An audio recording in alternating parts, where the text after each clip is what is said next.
Hey everyone, it's Mr. Hollywood, and today I will be doing a 31 on 31, where I rank 31 movies on the 31st of the month. Now before I give you my ranking, feel free to share your ranking down below in the comments. And don't forget to vote for the fan vote, which the vote will end on Thursday. And now, the theme for this month is action. And the franchises I'm doing are the Mission Impossible, the John Wick, the Top Gun, the first two Terminators, just the first two Alien movies, the Indiana Jones, which I know isn't action, but it's kind of still in that same sub-genre, because there are some action franchises that I haven't seen, so I did, because this did need to be exactly 31, and then the Rocky / Creed, which is kind of same boat as Indiana Jones. However, let's waste no time and get started. Coming in at number 31 for the worst action movie of these franchises is Mission Impossible 2. I've never been that big of a fan of Mission Impossible 2, and that still reigns true. I'm not that big of a fan of Mission Impossible 2. It has some good action, and Tom Cruise is still awesome in this, but the whole virus plotline I wasn't crazy about. The romance I wasn't crazy about, and the villain this I thought was terrible. So yeah, Mission Impossible 2 I did not think was very good, and it is my number 31. Now coming in at number 30 is Rocky 5. I do think this movie's a little bit overhated. I don't think it's terrible, but it definitely isn't great either. The father-son dynamic in this I actually think is really effective. And the whole final battle I actually thought was really cool. But I just don't like it how it made Rocky very unlikable. So I mean, yeah, and sometimes I am okay when like my heroes feel different, but I didn't like it in this scenario. So yeah, Rocky 5, number 30. Coming in at number 29 is Indiana Jones and the Temple of Doom. I mean, I know this is gonna get some flack in the comments because I know there are people that love Temple of Doom. I just wasn't a big fan of Temple of Doom. I think the first third is actually really good. The last third, the action in the end, really good. But everything in the middle, really not a fan. I thought it got a little too creepy. And a little bit too dark for an Indiana Jones movie. And a little bit disgusting, honestly. And also Willie, I was not a fan of Willie. So yeah, Temple of Doom, it has its moments, but it also has a lot of problems. So 29 is a good place to put it. Now coming in at number 28 is Indiana Jones and King of the Crystal Skull. The first two thirds are really great. The last third goes completely off the rails. Aliens in this. Yeah, it got very bizarre. So, King of the Crystal Skull, good movie, not great. Coming in at number 28, and I am gonna try to speed this up. Coming in at number 27 is the original Top Gun. I mean, it has its moments. I think the first two thirds is really good, but a common theme for these bottom few, I was not a big fan of the final battle, and yeah, I didn't think, and it felt like just like a 3-minute final battle. I don't know. Really not a big fan of the final battle in Top Gun, but I still think it's a good movie, but I just don't think it was great. Now coming in at number 26 is Rocky 2, which at one point was at my least favorite Rocky movie. Over time I like it a little bit more. I still wasn't crazy about the fact that Rocky won at the end. Like the whole point of the first one is that Apollo doesn't take him seriously. And I don't like, and you would think he would now start to take him seriously after he almost got beat, but yeah, just I wasn't crazy about Rocky winning, but I still think it does a good job at progressing Rocky's story. Now coming in at number 25 is the original Mission Impossible, the one that kicked off my favorite action franchise still. I mean, this film is a classic spy thriller. Subverted expectations in the first 30 minutes. The action, this is pretty good. However, a common theme, I was not a big fan of the final battle, and after a certain final battle in the franchise, I like it even less. So, Overall, the first Mission Impossible, great movie, just not one of my favorites on this list. Coming in at number 24 is Creed 2. I think Creed 2 does a great job of continuing Adonis' story, and it's a great job at giving us a beautiful arc for Ivan Drago, where in Rocky 4 he killed Apollo Creed, the ring, and then at the end of Rocky 4 he got beat by Rocky and the Russians disrespected him. But then the whole thing is his son is getting beat very badly by Adonis, and instead of getting all the respect, he would rather save his son's life, which I think is a beautiful character arc for Ivan Drago. So yeah, Creed 2, great movie. The only reason why I think it's a little bit low on this list is because the ending felt a little bit odd, which I know isn't the movie's fault. It's kind of just what happened after. But this didn't feel like the most satisfying last time we saw Rocky, so it felt a little bit odd. Still, I think Creed 2 is a great movie. Coming in at number 23 is Rocky 4. Kind of in the same boat as Creed 2, except for Rocky 4, I like the final battle a little bit more. Which I know, this movie is, very cheesy. But, I think it does a great job of embracing its cheesiness. And, Apollo's death was really effective. And, Ivan Drago was really fun. Rocky 4 is a blast. Really great movie. Just not one of my favorites. So it is coming in at number 23. Coming in at number 22 is Rocky 3. The predecessor to Rocky 4. Yeah, I do like it a little bit more in Rocky 4. It kind of really comes down to personal preference, but I like Rocky 3 a little bit more. I think it does a great job of continuing Rocky's arc. Mickey's death was really effective. The final battle was really effective. And I think this, even though obviously they continued after this, I do think this could have been the end of the Rocky franchise, but it would have still been satisfying. But obviously they kept going. And that's one of my problems, where the whole storyline is Rocky, it wants to retire. They kind of did that 4 times, so it doesn't make it as effective. Still think Rocky 3 is a really great movie, just not one of my favorites. Coming in at number 21 is a film that moved up a little bit in my reputation, in terms of just my thoughts on it, and that is Mission Impossible 3.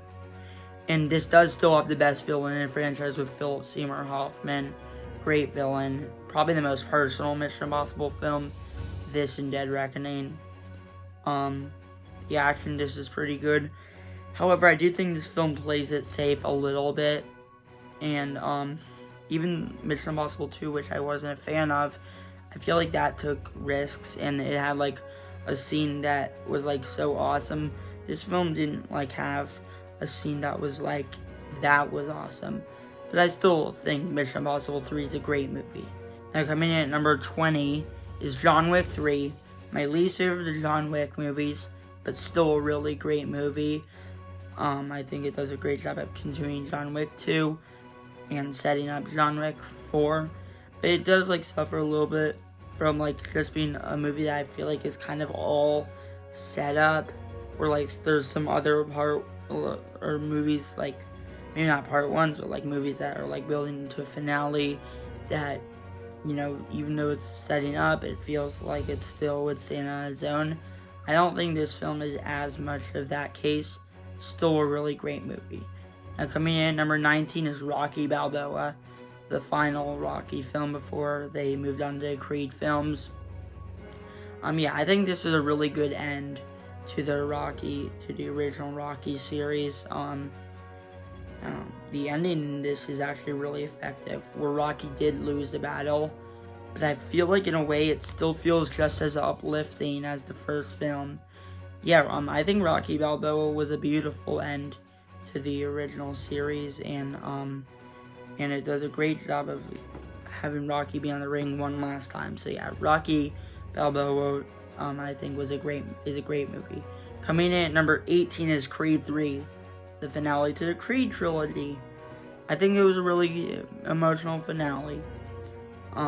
Jonathan Majors was a great villain, probably one of our better, well, maybe not villain, but like one of Rocky's better opponents in a franchise. I think the death of Apollo Creed's adopted mom was really effective, and I think the whole movie is really emotional. And even though there was some controversy surrounding this without Rocky, I still think this movie does a good job of having Adonis stand on his own in the final battle, which I know some people weren't crazy, but I thought it was beautiful. So I think this is a beautiful end. If this is the last time we will ever see Adonis, I think this is a beautiful end. Coming in at number 17 is Indiana Jones and the Dial of Destiny. I actually thought it was a good finale to Indiana Jones movies. I know a lot of people weren't crazy about it. I mean, I don't mind. I know, it kind of feels a little bit redundant, which is kind of my only problem, is it feels a little bit redundant, where it feels like in a way he's kind of in the same place as King of the Crystal Skull. But I do think this did it better, so that is the thing. This is a better version of King of the Crystal Skull for me. Dial of Destiny, I do think, was a beautiful send-off. The first 20 minutes I actually think was legitimately awesome, with a de-age. And I do think the de-aging technology is good. And even though I thought the final battle was a little bit, questionable, at first, I am okay for what they did in the final battle. So, overall, I really did love Indiana Jones and Dial of Destiny. I thought it was a good send off to Indiana Jones. Now, coming in at number 16 is the original Creed, my favorite of the Creed trilogy, my second favorite Rocky Universe movie. And at this point, we're kind of getting into the goated tier. So some of these movies are great. This is the 9.5 area and above. Yeah, the original Creed was great. Does a great job of starting Adonis' journey while still having Rocky be the mentor, and I think they did a great job of balancing it. The final battle in this was really great, where even though it feels like the parallel to the original Rocky, it still makes sense within the story. So yeah, overall, the original Creed, I don't actually have that much bad. I do think the original Creed's a great movie. Now, coming in at number 15 is John Wick 2. Still has one of the most intense endings of all time, where John Wick committed a crime, and now everyone was going to go after him in an hour. He just walks off with his dog. That is a great ending. It's very hard to get more intense than that.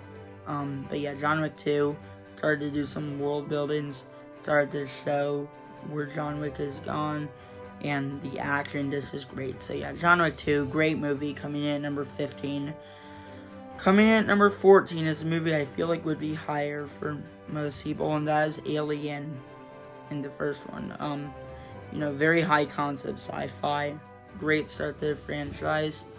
Yeah, overall, I really like Alien. I think the action, this is really good. Visually, it looks awesome. I mean, Alien, not that much bad to say. Just, there are movies I like more, so yeah. Alien, legitimately a great film, coming in at number 14. Coming in at number 13 is Mission Impossible Rogue Nation. The first one of the Christopher McQuarrie era. It introduced Ilsa, who is the best love interest in the Mission Impossible franchise. The opera scene at the beginning was great. The scene where Tom Cruise was hanging off the side of a plane. Yeah, Mission Impossible Rogue Nation is awesome. It is just where you could arguably say it just got better. Yeah, Rogue Nation was incredible, and it comes in at number 13. Coming in at number 12 is Mission Impossible Ghost Protocol, which is the fourth film, and so I guess I like it slightly more than the fifth film, but you could still make the argument that they just get better after two. Yeah, Ghost Protocol I thought was awesome. Still probably has my favorite stunt in the franchise, where Tom Cruise was climbing the Burj Khalifa. Yeah, that scene was incredible. And it's funny, like, I don't think the villain in this is that good, but because of all the action and the introduction of Jeremy Renner, that almost becomes secondary because of just how amazing the rest of the film is. So, yeah, Ghost Protocol, number 12. Number 11 is a film I feel like would probably be in most people's top 5, and that is Top Gun Maverick. And don't get me wrong, I still love Top Gun Maverick. I thought it was a fantastic movie. However, there are just 10 movies I like more in this list because this is a competitive list. But Top Gun Maverick, I think, was a great film. I think the sound in this is great. I think Hans Zimmer's score is great, and I think it gives a beautiful arc to Maverick, where he feels guilty after the events of the first film with Goose's death, and his dynamic with Rooster is effective, where like he wants to keep Rooster safe. So, I think Top Gun Maverick, the final battle in Top Gun Maverick was beautiful. Top Gun Maverick, great movie, and is coming in at number 11. And coming in at number 10 is the original Rocky. I love the original Rocky. It's a classic for a reason. Won Best Picture. It introduced us to Rocky Balboa, one of the most iconic movie characters of all time. What is there not to love about the original Rocky? The final battle in this is riveting, and it's just about someone who always has the potential to be a great boxer, but he never does anything. But by the end, he does a lot with his life. Yeah, the original Rocky is a special film, and it is coming in at number 10. But I guess there are 9 films I like more, and coming in at number 9 is The Terminator. The introduction to one of the most iconic characters as well in Terminator, the T-800. Very high concept sci-fi. The introduction of Sarah Connor. The Terminator is just probably one of the coolest things ever, or one of the coolest characters ever. It's funny, like, earlier this year, Madam Web came out and basically has the same plot as the original Terminator, just like 100 times worse. The original Terminator it is such a great movie.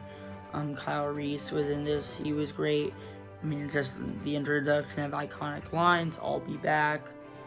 And the action towards the end is really great. So yeah, The Terminator, great movie, coming in at number 9. Coming in at number 8 is Aliens. It is a great movie as well. The action towards the end is riveting, which is funny. In Avengers Infinity War, they made a reference to Aliens. Now watching it, I understand the reference. Ripley, the dynamic between Ripley and Newt is incredible. And you kind of learn about like what happened to Newt between Alien and Aliens. Aliens is a beautiful film. It is coming in at number 8. Now coming in at number 7, and this is where the list gets hard. The original John Wick. The introduction of John Wick. Probably one of the best characters in like the last 10 years. This is just a simple dog revenge story before the franchise became grand. So it is nice to see just movies being simple before they became big. And the ending is really happy where he gets a new dog. The original John Wick is a classic, and it is my number 7 on this list. Now coming in at number 6, might be very low, probably a lot of people's number 1, Raiders of the Lost Ark. Still an awesome movie. Introduces Indiana Jones. John Williams' score is awesome. The action in this is great. It probably still has the best opening of all time. Definitely up there with the boulder scene at the beginning. There really isn't anything bad with Raiders of the Lost Ark. There's just 5 movies I like more. And speaking of movies I like more, coming in at number 5 is Indiana Jones and the Last Crusade, which is my favorite Indiana Jones movie. And the main reason why is because I think it also has a great opening. The final battle where they just rode off into sunsets was beautiful and probably should have been the finale to the Indiana Jones franchise, but they continued. But the real reason why I like it slightly more than Raiders is because none other than Sean Connery, probably the second best character in the franchise behind Indiana Jones. But yeah, Indiana Jones: The Last Crusade, magnificent, and it is coming in at number 5. Now coming in at number 4 is Mission Impossible Fallout. It just took the Mission Impossible franchise to a whole nother level. It gave us Henry Cavill, who is the second best villain in the franchise. The action, this is great. Sets up Dead Reckoning Part 1. I mean, yeah, I love Mission Impossible Fallout, which is fine. And the stunts in this were just awesome. Where Tom Cruise skydives, and he did the awesome jump in like parkour in the middle, where he in real life he injured. That just shows how dedicated he is. So, yeah, Fallout, great movie, coming in at number 4. Coming in at number 3 is John Wick 4. Very few movies left me as floored as John Wick 4. The action, this is great, especially that like staircase scene towards the end. I mean, yeah, the stunts in this are just a whole nother level. And then, of course, the final duel between him and Kane was really emotionally effective. Yeah, John Wick 4 is a movie that, even if there are more films than this, if this is the last time we ever see John Wick, I think it is a beautiful finale to this amazing franchise. Now coming in at number 2 is Terminator 2. I mean, this just takes what I love about the original Terminator 2 just a whole nother level. They gave us the T-1000, who is still the villain I prefer. And I do like T-800 a little more as a hero, which is kind of funny because usually when someone's a hero and a villain, I like them more as the villain. But I do like the T-800 more as a hero. It gave us Sarah Connor, who was like the person they were trying to protect in the first film, and now she was the protector of John Connor, her in the T-800. John Connor was great in this. Edward Furlong probably gave one of the best child actor performances of all time. The action is, and the ending is very emotional. So yeah, Terminator 2, brilliant film, and it is coming in at number 2. But now coming in at number 1 is Mission Impossible Dead Reckoning Part 1. Or Mission Impossible Dead Reckoning, because they said they're going to name it to something else in next film. I mean, I know a lot of people probably won't put this at number 1, but I mean, I don't care. I adore Mission Impossible Dead Reckoning. Very few movies left me as floored as this. The emotions I felt at the end. And remember at the beginning of the video where I said the first Mission Impossible, after a certain final battle, it makes me not like the final battle as mentioned in first Mission Impossible. And that is the final battle in this film. I know they're both train scenes, but this one was like 10 times more epic. The use of practical effects. Of course, the scene where Tom Cruise jumps off with a motorcycle and a parachute was a scene that was marketed heavily, but even then it was still very effective when I saw it in the theaters and at home. The action just is great, the emotion just left, and it is, in my opinion, the perfect part 1, where it definitely has is setting up for a final film, but actually has a resolution and feels like a very satisfying way to close things out. So, Mission Impossible Dead Reckoning, amazing movie, and it is my number 1 when it comes to these action franchises. Now, thanks for watching. Feel free to share your ranking down below in the comments, and I cannot wait for the next 31 and 31. Now, thanks for watching, and peace out.